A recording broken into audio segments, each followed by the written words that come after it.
Hello everyone, ahan maktada hira sandra thokpam mayam purmaki mukhomda ikonglona khuramjari. Viewers sing aina pori banga si rasi asidi mayam purmak khangbiramgani haina aina khanjai. Mamangda aina rasi mari khak semjakhre hairiba rasi singdudi aikogi Mesh rasi, Vrishab rasi, Mithun rasi amasung Kark rasi. Aduna viewers sing kanagumba aigi channel siga ngasi nauna yengbiriba o nauna lakbiriba taragadi kanagumba nakoi rasi singdo aina haijagi mamangda panjagi rasi mari singdo yawba taragadi ai channel siga changa yengbiu haina asimatangdi ai ahamba thamjaramge adna viewers sing ngasi aina poraiba rasi asidi rasi gi series ta manga suba rasi singho rasi Leo haiba tare ko masi rasi sini adana ngasi aina haijadoriba akoigi singho rasi gi maki character behavior maki emotional disbalance adaidi akoigi maki love life ko asi singchine aina haijadoribase adana viewers sing aina haidri mangda mahusagumna mayam phamda aina haijabagumna kanagumba ai channel siga nauna lakpiriba natraga nauna yengiriba taragadi like tawbiba kawbiramunu subscribe tawbiramu amasung bell icon nambiba kawbiramunu haibse mayam phamda ahan makda simai thamjaramge ahan makda ko akoina akoigi singho rasi se ko magi symbol se hana khangdokminasi mayam puramangna ubi matamda singho rasi gi symbol se akoigi nongsa ko nongsa oina ubiramuni ko haiba nongsa se mark se ahamda karino haiba pot se akoigi magi quality se hana koi ahamda khangdokminasi ko nongsa se mayam puramang khangbiramgani nongsa se akoigi sa puramaki ma se ningthoni haidana ko haina mayam puramang khangnai haiba nongsa se karidamakta ningtho oibno haibase sigi matangda mayam dai haipitang mamangda panjaramge mase kanagumamgi mai magi mod leramani nongsa se karidamakta ningtho oibno haibase but from my side ai magi dagi di aina hajitang aina khanjaba haiba tare ko nongsana ningtho oibase yengo sa punamakta khwaidi singba sa se kanano hai matamda yongsi yam singi lampu yam singi ko ado makhoi ningtho oiba ngamte ani subuda samu se khwaidi kanba sa ni amasu samu se khwaidi chawa sa ni jangal gi ko ado masu ningtho oiba ngamde adoidi akhoi gi harga giraffe manga sam sangba sa do maksu khwaidi wangmani tallest ni ko maksu ningtho oiba kari ngamdino but why nongsana kari damakta no is a king of the jungle line haibase king of the forest line haise mangonda quality khara yawe di quality do kari no hai matamda polite tam polite oiba ko makse jam gentle oiba adugumba sani adugumna haiba akogi nongsa se magi quality se haiba singho rasi gi miyoi singsi su ko jam polite oiba jam gentle oiba adumba kangbu oi aduna isam chamna harogadi haiba nongsa se koi sa atopagumna pangkhong khongba sa su natte ko adodi pango hobu sa su natte but mana karam matamde attack tawi he matamda maki ego da heart tawraba ko ma se nongsa se yamna ego wangba samni ko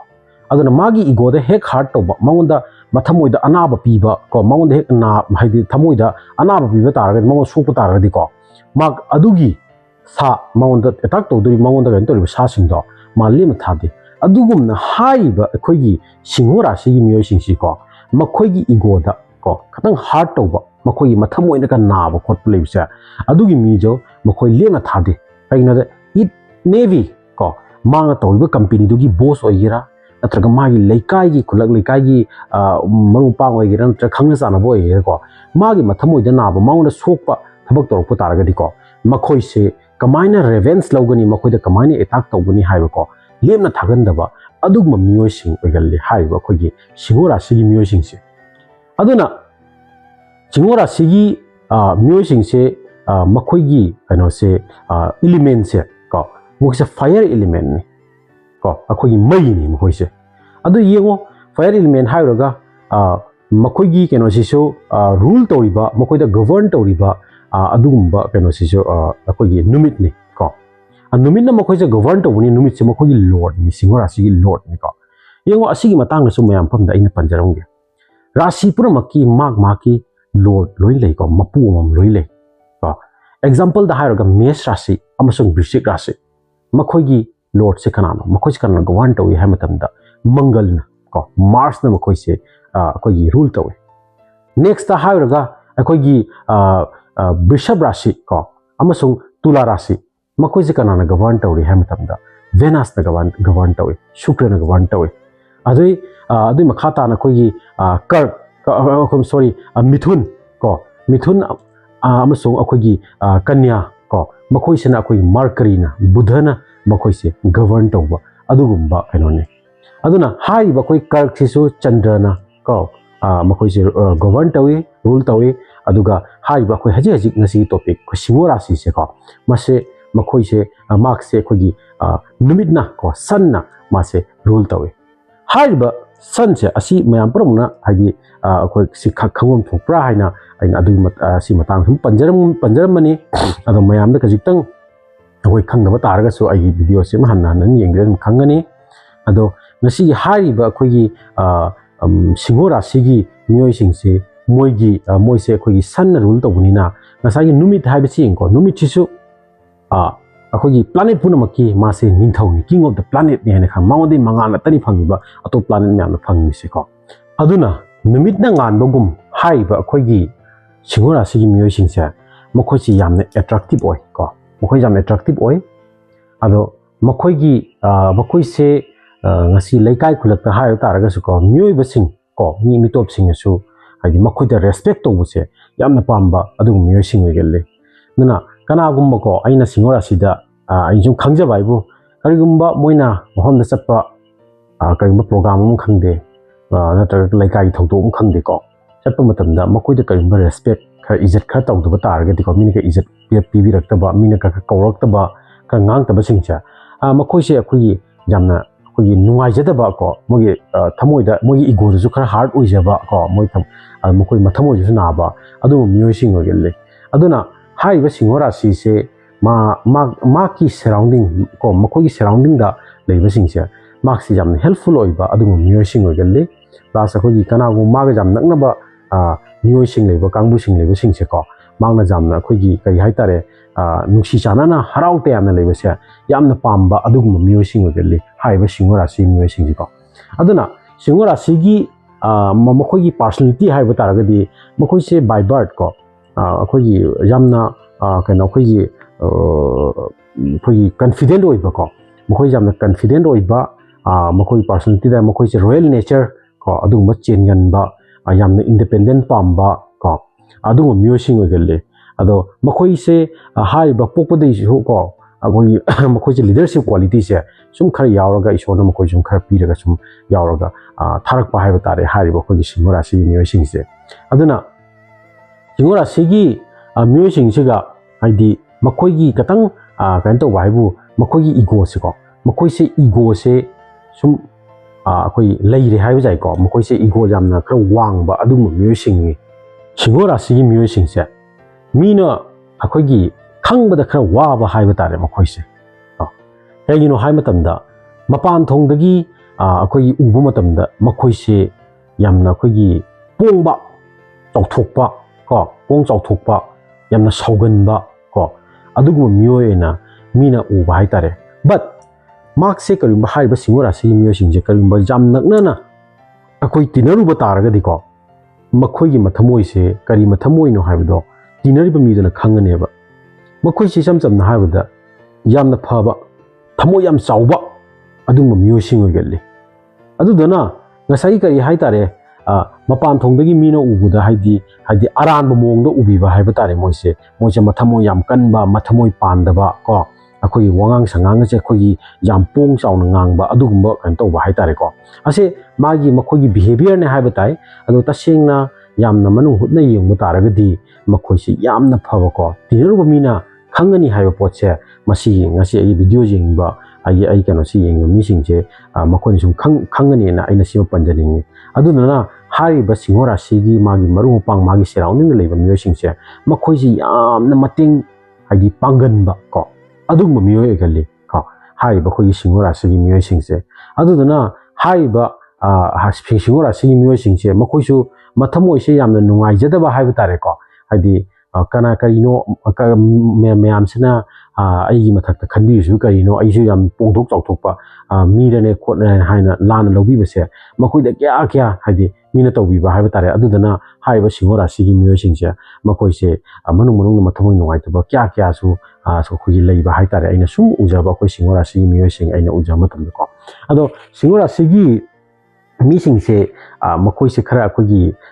khon gajum khara hogalli ko aina sum ujaba ko makoise makon hogalle makoise adudana makoise kanagumba akogi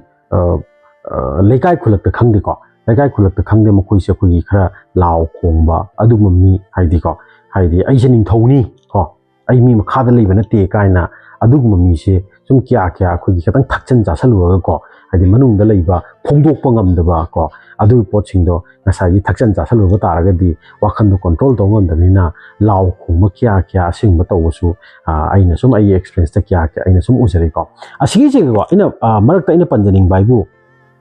aigi video aina semja matamda aingonda haire oja aigi asirasi ni ado ojana hairi base aingonda katang khena ma khar lei kholi haiba asigumba sum ai comment sum aman gizum phangaji ko masigi matang da ko ai haipetang ai mayam da khangna ba ko ai sima thamjaramge haiba khoi singora si se ko nakshatra in lei ko nakshatra kuntarit khak lei haiba nakshatra se ko ase mayam par mangti asi astrology matang da khangaroi ko haiba singora si se mase khoi magi manung da nakshatra ahum manung da mase leibane ko haraga ahan nakshatra sena magha nakshatra haina sum khangai ani su sena purva falgani ko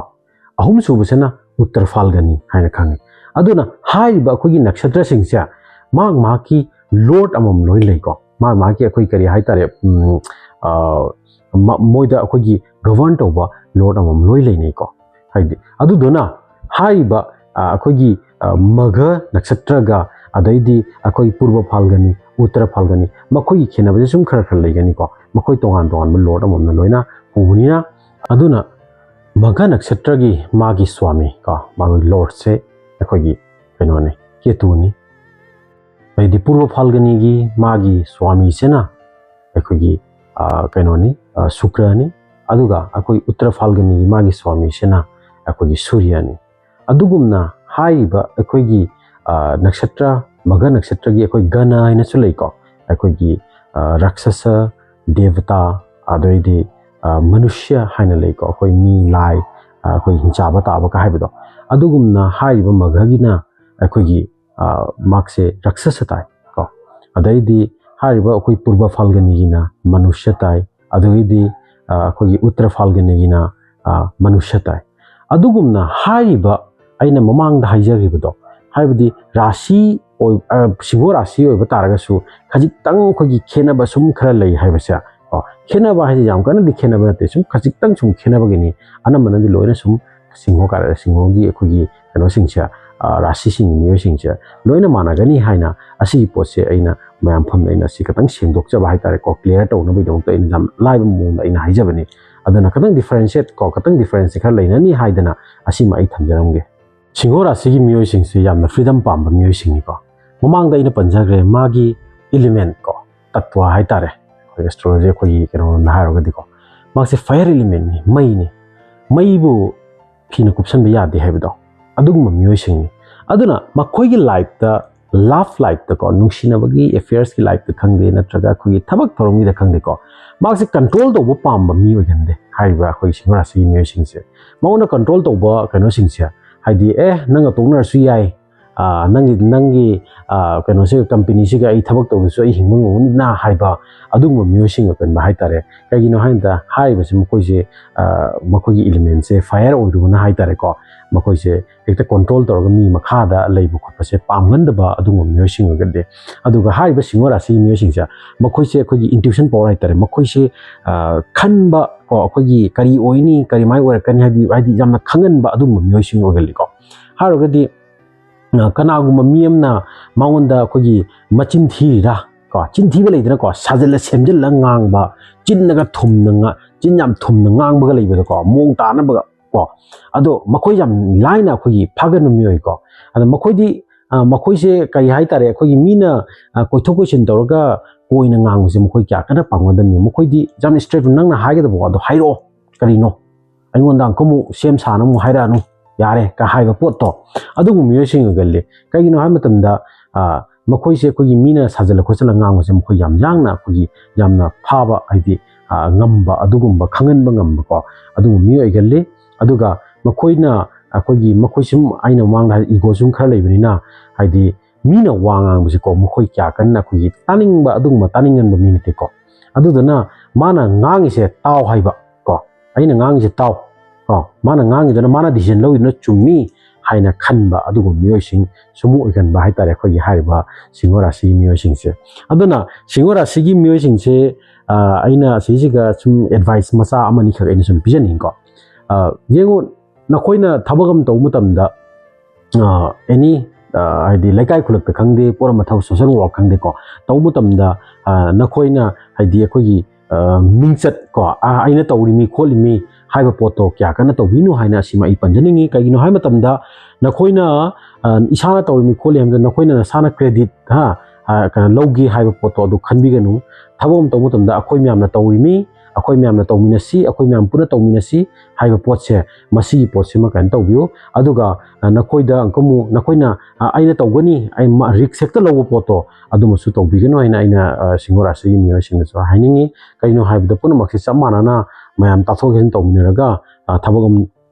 paimina ba tawmina ba se puna tawmina ba sina khwaidagi phai haina masi potse si advice pasam ka ina thamning ko aduga pot amaga akogi singora si myo singsa makoigi taste se yamna wang ko makoina khanba se akoigi kari hai tare makoigi wakhanda ai sima leige ai sima tauge haina khanyo pot se ko makoi akoigi ngai ba yamna kanba ko adugo myosing oigalle haibadi makoina example ina haibadi ai si gari sima loge natraga ai yum sani ai yum se ai tala mahidi store mari manga ai nomode isani hai potse masigi akogi kari hai tare burning desire se ko ase akoi singora si mioida makoi se kharchen bak makoi de yaw ba hai tare ko aina tawni ri ai tawgani ai nomode soidana ai leigani natraga nomode ai soidana ai aswaina ai sagani sengoni hai potse makoi si burning desire se ko akoi suan handa ba hai tare tawgani hai potse makoi ase tawraga su utpa aina kya haidi si uja aina phangge ko ado hajik akogi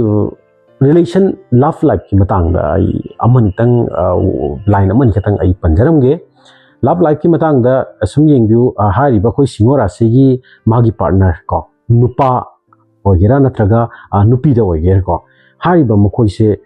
family man ni haina so khang ko ado hari ba koi mokoi se mokogi nungsinari ba mokogi magi nupi khangde natraga mai nupa gi da akogi sacrifice